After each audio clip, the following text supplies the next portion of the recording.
Hello and welcome to Zoology Pathshala. I hope you are all doing well. In today's video, we are going to discuss about AIDS. आज की इस video में हम ads के बारे में जानेंगे, जिसे हम एक्वायर्ड इम्यूनोडेफिशिएंसी सिंड्रोम भी कहते हैं। आइए स्टार्ट करते हैं। सबसे पहले हम देख लेते हैं कि एड्स क्या होता है, या इसके पॉजिटिव एजेंट्स क्या हैं, या ये कब सबसे पहले रिपोर्ट किया गया था। AIDS stand for Acquired Immunodeficiency Syndrome, which means a deficiency of the immune system acquired during a person's lifetime.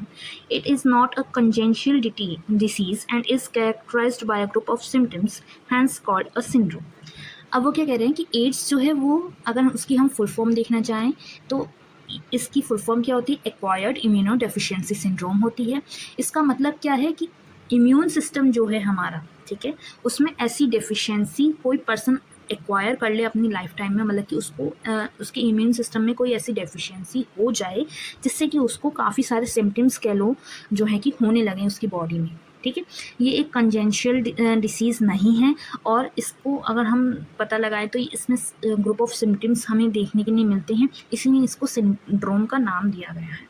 अगर हम इसको देखें कि सबसे पहले ये कब जो है कि देखी गई थी बीमारी, ये जो है सिंड्रोम जो है, तो ये 1981 में सबसे पहले रिपोर्ट किया गया था कि किसी पर्सन को एड्स हुआ है। ग्लोबल इम्पैक्ट की अगर हम बात करें तो 25 मिलियन डेथ्स जो हैं वर्ल्ड वाइड अभी तक जो है फ्यू डिकेड्स में जो हैं एड्स की वजह से पर्सनस की हो चुकी हैं। अगर हम इसके पॉजिटिव एजेंट की बात करें तो ह्यूमन इम्यूनोडेफिशिएंसी वायरस HIV, जो एक टाइप का रेट्रोवायरस होता है, जिसमें हमारा जो RNA जीनोम होता है वो जो है कि इस डिसीज़ को फैलाने में, सिंड्रोम को करने में जो है कि कॉज करता है, इस सिंड्रोम को कॉज करता है। अगर हम ट्रांसमिशन देखें कि कैसे HIV जो है किसी पर्सन में आ सकता है, फैल सकता है, तो HIV spreads primarily through body fluids and does not spread through casual physical contacts. जो HIV होता है वो जो हमारे बॉडी फ्लूइड्स हैं, चाहे वो सलाइवा हो गया, हमारा ब्लड हो गया, उनके थ्रू जो है पर्सन टू पर्सन फैलता है। और अगर हम इसको देखें कि फिजिकल कॉन्टैक्ट से तो नहीं फैलेगा, तो ऐसा कुछ नहीं होता कि फिजिकल कॉन्टैक्ट से फैलता हो। कम्युनिकेबल डिसीजेस ऐसे नहीं हैं, ठीक है। The main modes of transmission includes sexual contact with an infected person, unprotected sex. अगर मान लीजिए कोई इन्फेक्टेड पर्सन है ऑलरेडी और उसके साथ में आपका कोई सेक्शुअल कॉन्टैक्ट है, आप अनप्रोटेक्टेड सेक्स कर रहे हैं, तो उसके वजह से भी आपको HIV हो सकता है, या किसी पर्सन को HIV हो सकता है। Transmission of contaminated blood and blood products. अगर मान लीजिए कोई इन्फेक्टेड पर्सन है, उसका ब्लड आपने फ्यूजन के दौरान आपके चढ़ गया है या फिर आपको डोनेट हुआ है, तो उसकी वजह से, या फिर मान लीजिए कोई ब्लड प्रोडक्ट्स हैं उसको यूज़ आपने करा है, उसका यूज़ आपके बॉडी में हुआ है, तो उससे भी आपको HIV हो सकता है, ठीक है। Sharing infected needles and syringe specially among intravenous drug users. जो हमारे ड्रग यूज़र्स वगैरह होते हैं, जो ड्रग्स लेते हैं, ठीक है, या फिर मान लीजिए जो हॉस्पिटल्स वगैरह में सिरिंज या नीडल्स वगैरह यूज़ होती हैं, तो उस को अगर मान लीजिए किसी इन्फेक्टेड पर्सन के लिए यूज़ किया गया था, किसी इन्फेक्टेड पर्सन ने यूज़ किया था, और वही चीज़ आपके भी लगा दी जाए, तो उससे भी HIV जो है आपकी बॉडी में फैल जाता है, आपकी बॉडी में ट्रांसफ़र हो जाते हैं। Mother to child transmission through the placenta during pregnancy और थ्रू ब्रेस्ट मिल्क। मदर से चाइल्ड में भी जा सकता है, बच्चे में भी जा सकता है। प्रेगनेंसी के दौरान अगर हम देखें तो प्लेसेंटा से जो उसको न्यूट्रिशन प्राप्त हो रहा है, उससे हमारा जो HIV जो है वो भी उसको बॉडी में फैल सकता है, बच्चे की बॉडी में। और जो ब्रेस्ट फीडिंग जो करवाती हैं उसके दौरान भी ये जो है ट्रांसफ्यूजन हो सकता है, ठीक है। हाई रिस्क ग्रुप्स, अगर हम देखें कि कौन कौन सबसे ज़्यादा खतरे में रहते हैं HIV के ट्रांसफ्यूजन में, या HIV के खतरे में होते हैं, तो जो मल्टीपल सेक्स पार्टनर रखते हैं ऐसे इंडिविजुअल्स ज़्यादा खतरे में होते हैं, ठीक है। जो हमारे ड्रग यूज़र्स हैं, जो एक दूसरे की निडल्स यूज़ कर लेते हैं, ड्रग जो है ले लेते हैं उस निडल से, ऐसे जो है पर्सनस को ज़्यादा रिस्क होता है HIV का, ठीक है। या फिर जो हमारे हीमोफीलिया या थैलेसीमिया के जो पेशेंट्स हैं, जिनमें कंटिन्यूसली ब्लड जो है ट्रांसफ्यूजन की ज़रूरत पड़ती है, उनको ज़्यादा खतरा रहता है, क्योंकि किस पर्सन का ब्लड जो है ट्रांसफ्यूज़ हो जाए उसका इतना पता नहीं रह पाता, ठीक है। या फिर जो HIV पॉजिटिव मदर्स हैं, उनके जो चिल्ड्रंस होते हैं, उनको ज़्यादा खतरा रहता है, ठीक है। आगे देखते हैं। अगर हम HIV वायरस की बात करें कि वो हमारी बॉडी में फैलता कैसे है, रेप्लिकेट कैसे हो रहा है, तो इसका एक पूरा मैकेनिज्म है। ये हमारे 12th की बायोलॉजी क्लास में भी आपने पढ़ा होगा, ठीक है। सबसे पहले क्या होता है, ये हमारे मैक्रोफेजेस जो हैं उसमें जो है हमारे एंटर करता है। The virus enter macrophages where its RNA genome is converted into DNA by the enzyme reverse transcriptase. जो हमारा रिवर्स ट्रांसक्रिप्टेज एंजाइम है, तो वो इस वायरस का जो RNA है, ठीक है, उसको जो है कि वो रेप्लिकेशन प्रोसेस मतलब कि कन्वर्जन प्रोसेस कह लीजिए, ट्रांसक्रिप्शन प्रोसेस के दौरान जो है RNA से वो DNA में कन्वर्ट हो जाता है, ठीक है। फिर ये जो वायरल का DNA होता है, ये हमारे जो होस्ट सेल होते हैं, ठीक है, उनके DNA में जाकर के ये जो है इंटीग्रेट हो जाता है, मिल जाता है। और जब वो जो सेल होगा वो सेल डिवीजन करेगा, रेप्लिकेशन का प्रोसेस करेगा, तो ये और नए सेल्स जो हैं, वायरस इन्फेक्टेड सेल्स जो हैं प्रोड्यूस हो जाते हैं उससे, ठीक है। अब ये जो मैक्रोफेजेस होते हैं, ये हमारे एक तरह से HIV फैक्ट्री का वर्क कर रहे हैं, क्योंकि इन्हीं के द्वारा जो है हमारी बॉडी में जो है RNA से वायरस के RNA से कन्वर्जन हो रहा है DNA में, और DNA से फिर वो हमारे नॉर्मल सेल्स को अटैक कर पा रहा है और न्यू वायरस पार्टिकल्स जो हैं फॉर्म हो रहे हैं, ठीक है। अब ये न्यू वायरस सेल्स जो है हमारे फॉर्म होने के बाद में क्या होता है, जो हमारे हेल्पर T लिम्फोसाइट्स होते हैं उन पे जो है ये अटैक करते हैं, ठीक है। HIV enters T helper sales, replicates and produces more viruses. उन पे अटैक करके क्या करेंगे, ये और नए वायरसेस और रेप्लिकेशन का प्रोसेस करके न्यू सेल्स जो हैं बनाने लग जाते हैं। The new viruses infect more T helper cells leading to a gradual depletion of these crucial immune cells. T helper cells क्या होते हैं, कोई भी हमें डिसीज़ हो जाती है तो उससे हमारी लड़ने में हमारे को मदद करते हैं लिम्फोसाइट सेल्स, है ना। तो जब उनको ये अटैक करते हैं, फिर उनके अंदर रेप्लिकेशन का प्रोसेस करते हैं और नए सेल्स बनाते हैं, फिर जो और T सेल्स होते हैं वो नए सेल्स उनको अटैक करते हैं। ऐसे करके ये अपनी जो है मात्रा बढ़ाते जाते हैं और T हेल्पर सेल्स जो हैं उनको ख़त्म करते जाते हैं, जिससे कि जो हमारा इम्यून सेल्स होते हैं वो वीक हो जाते हैं, वो डैमेज हो जाते हैं, और उसमें इम्यूनिटी पावर जो है हमारी डिप्लीट होने लगती है, कम होने लगती है, और हम जो है कि इससे लड़ नहीं पाती है हमारी बॉडी जो है, ठीक है। इससे क्या हो जाता है कि हमारी जो इम्यून सिस्टम है वो वीक हो जाएगा, और जो हमारे मतलब कि फ्यूचर में इन्फेक्शंस वगैरह जो भी नॉर्मल इन्फेक्शंस भी हमें होते हैं तो उनसे भी हमारी बॉडी जो है लड़ नहीं पाती, ठीक है। अब सिम्टम्स अगर हम देखें, एड्स के सिम्टम्स क्या हैं। AIDS does not develop immediately after HIV infection. HIV infection के तुरंत बाद जो है हमें एड्स नहीं होता है, इसमें एक टाइम लैग होता है, फ्यू मंथ्स का या फिर सेवरल ईयर्स का भी हो सकता है। यूजुअली अगर हम देखें तो 5 से 10 साल के अंदर हमें इसके सिम्टम्स जो हैं देखने के लिए बाद में ही मिलेंगे, 5 से 10 साल के बाद में, ठीक है। उससे पहले हमें इसमें कोई भी सिम्टम्स नहीं दिखेगा एड्स का। अर्ली सिम्टम्स में अगर हम देखें कि सबसे पहले हमें कौन कौन से सिम्टम्स देखने के लिए मिलते हैं, तो उसमें हमारा fever, weight loss, diarrhoea, fatigue, इस टाइप के सिम्टम्स हमें देखने के लिए मिलते हैं। अगर हम इसके एडवांस सिम्टम्स की बात करें तो जो हमारा T हेल्पर सेल काउंट होगा वो लगातार डिक्रीज़ होता जाएगा, जो हमारा इम्यून सिस्टम होगा वो वीक होने लगेगा, ठीक है। और हमें कोई भी नॉर्मल कॉमन कोल्ड कह लीजिए या कोई भी टाइप के इन्फेक्शंस हैं, एलर्जीज़ हैं, उस टाइप की चीज़ें जो हैं बहुत जल्दी से अफेक्ट करेंगी, बहुत जल्दी हम उसके मतलब कि हमारी बॉडी उससे डिसीज़ को जो है अपने अंदर ले लेगी और हम उससे लड़ भी नहीं पाएंगे इतनी जल्दी। जैसे कि हमारे बैक्टीरियल इन्फेक्शंस हो गए, ट्यूबरकुलोसिस जो माइकोबैक्टीरियम से होता है उस टाइप की, ठीक है। या फिर वायरल इन्फेक्शंस में हमारे साइटोमेगालो वायरस जो हो गया, हर्पिस सिम्प्लेक्स जो हो गया, इस टाइप की इन्फेक्शंस हमें, फंगल इन्फेक्शंस, पैरासिटिक इन्फेक्शंस, इस टाइप के सारे इन्फेक्शंस जो है हमारी बॉडी को बहुत जल्दी कैप्चर करेंगे, हमें उनसे लड़ने की नहीं क्षमता नहीं मिलेगी हमारे इम्यून सिस्टम को। अब अगर हम डायग्नोस कराना चाहें HIV का या एड्स का, तो सबसे ज़्यादा जो वाइडली यूज़ होने वाला जो HIV डिटेक्शन टेस्ट होता है वो हमारा ELISA होता है।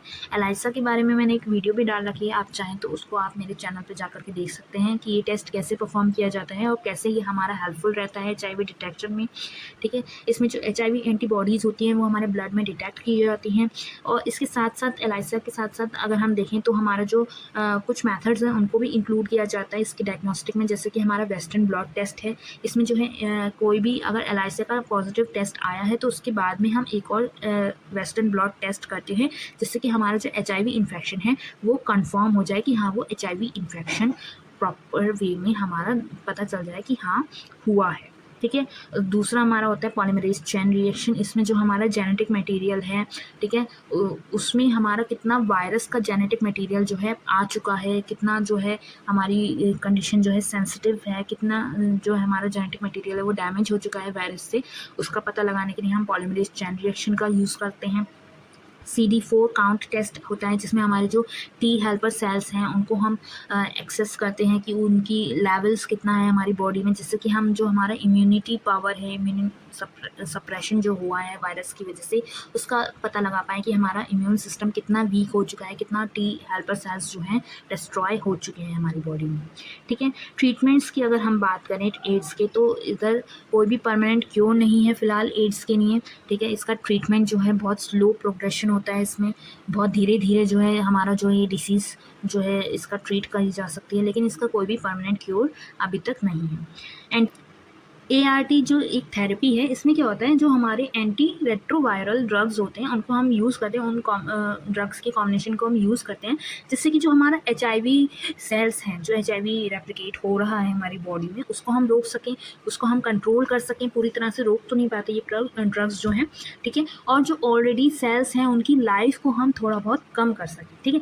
इन ड्रग्स से हम जो है वायरस को पूरी तरीके से एलिमिनेट तो नहीं कर पाते, हमारी बॉडी में से निकाल नहीं पाते, पर जो हमारा वायरल लोड है, जो हमारी बॉडी में पूरा वायरस का अमाउंट है, वायरल लोड है, उसको जो है कि हम कम करने में वर्क करते हैं। ठीक है। जिससे कि हमारा जो इम्यून सिस्टम है वो और ज़्यादा ख़राब ना हो, पूरी तरीके से बर्बाद ना हो जाए, डिटोरिएट ना हो उसमें। ठीक है। अगर हम ART देखें ड्रग्स कौन कौन से यूज़ हो रहे हैं, इंक्लूड हो रहे हैं HIV कंट्रोल करने के लिए, तो हमारा सबसे पहला है रिवर्स ट्रांसक्रिप्टेज इनहिबिटर्स, जैसे कि हमारे एग्जांपल्स हो गए AZT, लेमिविडिन, इस टाइप के हमारे जो है ये ड्रग्स यूज़ होते हैं। रिवर्स ट्रांसक्रिप्टेज इनहिबिटर्स होते हैं ये, ठीक है, जो हमारे RNA को DNA में, वायरल RNA को DNA में कन्वर्ट होने में रोकता है। ठीक है। उसको मतलब कि रेप्लिकेट नहीं होने देता, ट्रांसक्रिप्टेज नहीं होने देता उसका। प्रोटीएज इनहिबिटर्स, जो हमारे रिटोनेवर या फिर इंडिनेवर करके हमारे कुछ ड्रग्स हैं वो यूज़ होते हैं, प्रोटीएज इनहिबिटर्स होते हैं ये हमारे। इंटीग्रेज इनहिबिटर्स में हमारे रेल्टिग्रेवर करके जो है वो यूज़ होता है। ठीक है। एंट्रिक इनहिबिटर्स में हमारा मैरोवायरक करके एक ड्रग है वो यूज़ होता है, ठीक है, जो एंट्री को प्रिवेंट करते हैं। Despite treatment AIDS remains a fatal disease and prevention is the best approach.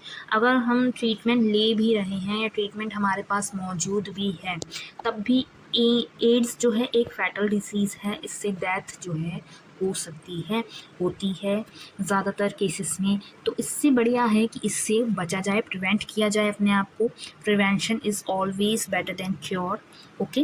और इस केस में तो क्योर हमारे पास है भी नहीं, सिर्फ हम इसका ट्रीटमेंट ले सकते हैं आजीवन के लिए, ये हमारे ट्रीटमेंट बेसिस पे ही रह जाता है।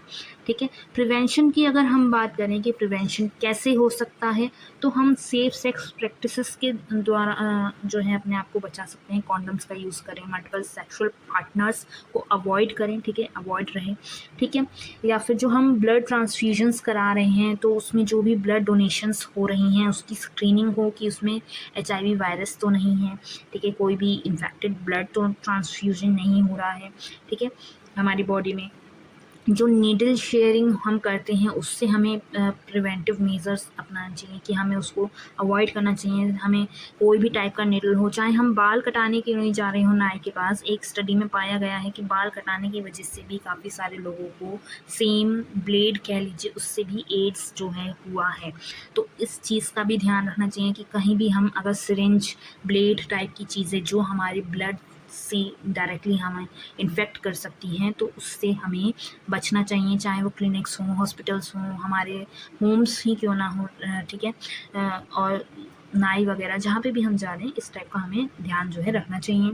और मदर टू चाइल्ड ट्रांसमिशन में भी हम जो है कि जो HIV पॉजिटिव प्रेग्नेंट वुमेन है, मदर है, ठीक है, उसको ये ट्रीटमेंट जो है अपना प्रॉपर वे में जो है कि लेना चाहिए, प्रेगनेंसी के दौरान भी, उससे पहले भी, उसके बाद में भी, जिससे कि जो है कि जो प्लेसेंटा से जो हमारे बच्चे को खतरा पहुंच सकता है एचआईवी का, या फिर मान लीजिए ब्रेस्ट मिल्क में जो हमारा खतरा पहुंच सकता है, तो उसके लिए मतलब एक तरह से उसका मेजर जो है रिस्क जो है वो कम हो सके। ब्रेस्ट फीडिंग उसको अवॉइड करना चाहिए अगर मदर को एचआईवी पॉजिटिव है वो, तो ठीक है ना।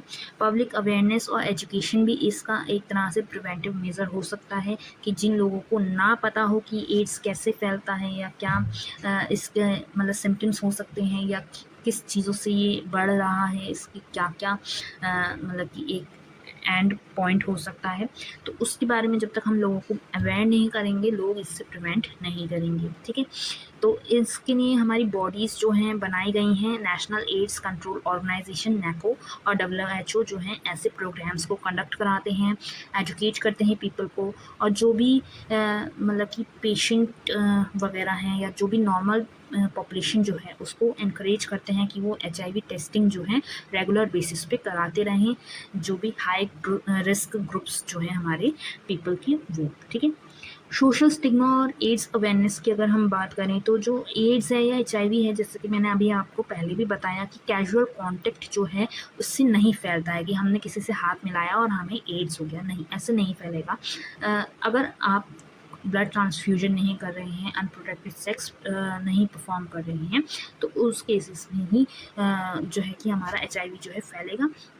और अगर नॉर्मल हमारा फिजिकल कांटेक्ट है, हाथ मिलाना ये वो, तो इस केस में नहीं फैलता है। तो ये बहुत भ्रम वाली स्थिति जो है लोगों में पाई जाती है, जिसको हमें अवेयर करवाना चाहिए, उनको एजुकेट करना चाहिए इस बात में कि कोई भी HIV पर्सन जो है उसको ऐसे डिस्क्रिमिनेट ना किया जाए कि हमने पूरी अपनी कम्युनिटी से हमने उसे बाहर निकाल दिया कि HIV पॉजिटिव है ये वो, आइसोलेट ना करें हम उसे उसकी सोसाइटी से, अपनी सोसाइटी से।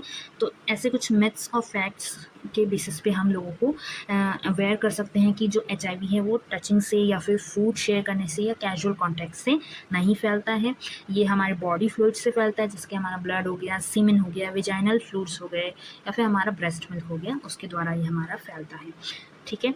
और जो हमारे HIV और एड्स के पेशेंट्स हैं उनको हमें सपोर्ट इमोशनल बेसिस पे कह लीजिए या मेडिकल बेसिस पे जो है कि हमें उनको प्रोवाइड कराना चाहिए, ना कि उनके साथ में डिस्क्रिमिनेशन करें कि हम हॉस्पिटल्स वगैरह में अगर कोई HIV पेशेंट्स वगैरह हैं तो उसको प्रॉपर केयर के और मेडिकल सपोर्ट जो है हमें प्रोवाइड कराना चाहिए, ये नहीं कि हम उसको मतलब कि डिस्क्रिमिनेट करते हैं, ठीक है। और जो HIV इन्फेक्टेड इंडिविजुअल्स हैं उनको हमें ऐसे एनकरेज करना चाहिए कि वो सामने आएँ, क्योंकि अगर वो सामने नहीं आएंगे तो और लोगों को HIV होने का खतरा ज़्यादा बढ़ा रहेगा, और उसके मुताबिक अगर वो सामने आ जाएंगे तो जो है कि हम उसके प्रिवेंटिव मेजर्स को ध्यान में रखते हुए उनके साथ भी नॉर्मल वे में रह पाएंगे, ठीक है।